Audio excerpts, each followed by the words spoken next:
जी कल डीएम साहब से मिले थे, क्या वार्ता हुई थी आपकी, किस लिए मिले थे? देखिए, मैं लखनऊ गया हुआ था अपने जिस समिति का कमेटी का मैं मेंबर हूँ उसकी मीटिंग थी। और मैं जब वहाँ से लौटा हूँ तो मुझे ये सारी बातें मालूम हुई आने पर। दुख हुआ बहुत ज़्यादा कि ये एक तरफा कार्रवाई हो रही है जो नहीं होनी चाहिए, नियम विरुद्ध है। इसी को लेकर मैं डीएम साहब से मिला था। मैंने उनसे कहा था कि ये बड़ी ज़्यादतियाँ हो रही हैं, इन ज़्यादतियों का असर हमारे समुदाय पर बहुत पड़ रहा है। अब क्योंकि आप डीएम हैं यहाँ के, वो हमारे संरक्षक हैं, तो आपके बाद आने के बाद तो हमें सुकून मिलना चाहिए। हमने अपने विधानसभा क्षेत्र और एक जगह जो जहाँ की मस्जिद गिराई गई है कसेर कसेरवा गांव की, उसके लिए हमने उनसे कहा कि ये पेपर उस पर देखे नहीं आपने, दिखाए नहीं उन्हें क्या। तो बोले वह अब तो डिमोलिश हो गई। मैंने कहा फिर भी डिमोलिश हो गई तो आप तो इसके वो हैं, ग्राम सभा के मालिक आप हैं, पेपर उनके देखिए और उन देखकर जो अगर मस्जिद कमेटी का कोई हक बनता है तो उस जगह अगर कुछ आ भी रही है ग्राम सभा से, वो छोड़कर बाकी जगह पे तो मस्जिद बनाने की इजाज़त दे दें। क्यों तोड़ दिया आपने? हमने ये भी कहा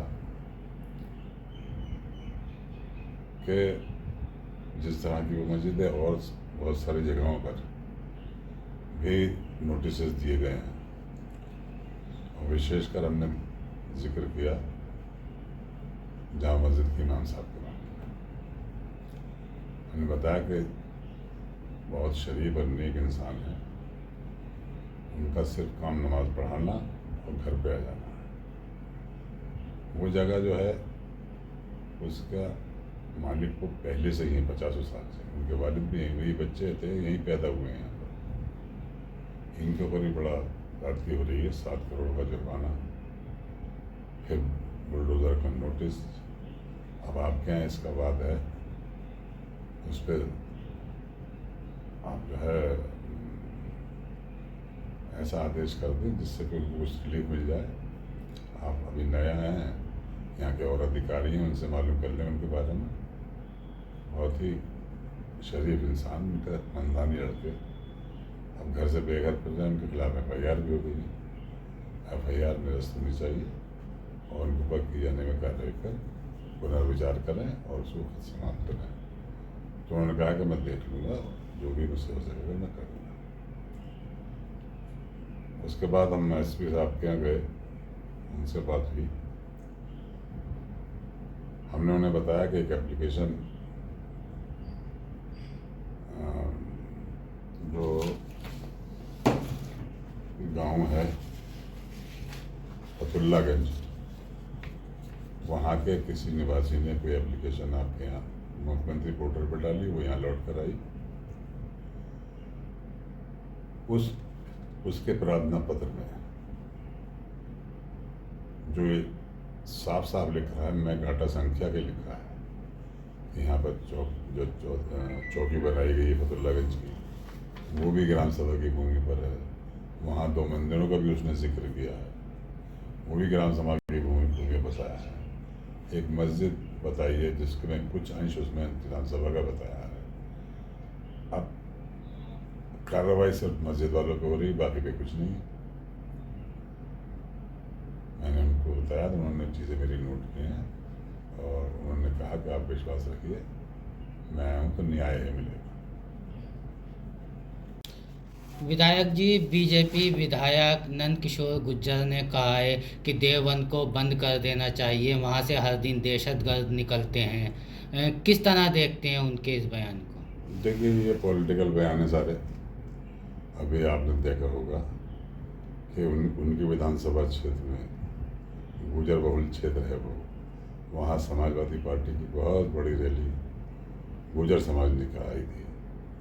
तो उन्हें अपनी सीट खतरे में लग रही है वो इस तरह हिंदू मुस्लिम बात कर कर अपनी क्षेत्र की जनता को अपनी तरफ खींचने का काम कर रहे हैं। जहाँ तक सवाल देवबंद का है, देवबंद का इदारा बड़ा पुराना है, आज से नहीं, आज़ादी से ही पहले के ज़माने से चला आ रहा है। और वहाँ से बहुत से स्वतंत्रता सेनानी उस जगह हुए हैं, और आज भी उस जगह के जो मालिक वो हिंदुस्तान के पार्लियामेंट के मेंबर भी रहे हैं।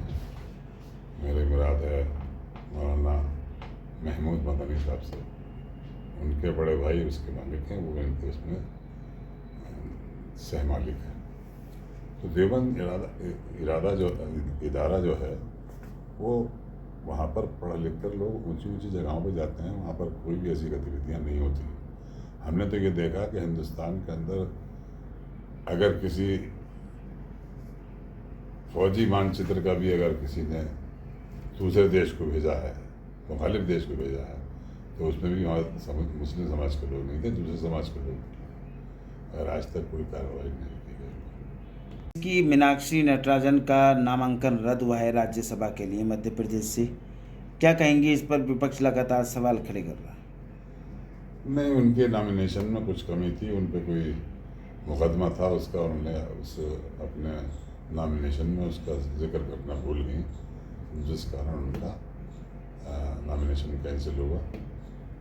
कांग्रेस ने धरना दिया चुनाव आयोग के कार्यालय पर, तमाम तरह के आरोप कांग्रेस पार्टी की तरफ से लगाए जा रहे हैं। देखिए, चुनाव आयोग तो है, ये बीजेपी का एक ऑफिस बन गया है। वहाँ पे जितनी भी क्रियाएं हो रही, काम हो रहे हैं, सब भाजपा की निगरानी में होते हैं। हमें कोई उम्मीद नहीं कि हम वहाँ से कोई हमें न्याय मिलेगा। अभी 25 विपक्षी दलों का दल की बैठक हुई थी, जिसे हम सब लोग इंडिया गठबंधन कहते हैं। उसमें भी ये हुआ था कि हम एक ज्ञापन न देंगे। कल हमारे नेताओं ने उन ज्ञापन मुख्य चुनाव आयोग को दिया है। विधायक जी, आपने इंडिया गठबंधन की बात की, क्या लगता है क्यों बिखर जाता है? जो क्षेत्रीय दल हैं वो राहुल गांधी, प्रियंका गांधी की बात को मानने के लिए तैयार क्यों नहीं है? उनके पीछे चलने के लिए तैयार क्यों नहीं है? नहीं, अभी इस तरह की बात तो उस मीटिंग में आई नहीं है। उस मीटिंग की अध्यक्षता भी कांग्रेस के राष्ट्रीय अध्यक्ष ने की, मल्लिकार्जुन खड़गे साहब ने, और प्रेस कॉन्फ्रेंस भी उन्होंने की। और जाहिर दिखती हुई बात तो ये है कि कांग्रेस के नेतृत्व में सारी चीज़ें चल रही हैं। बंगाल में जब से चुनाव हुए टीएमसी की लगातार टूट हो रही है, क्या कहना चाहेंगे? बुरे वक्त में बहुत कम लोग जोड़ते हैं।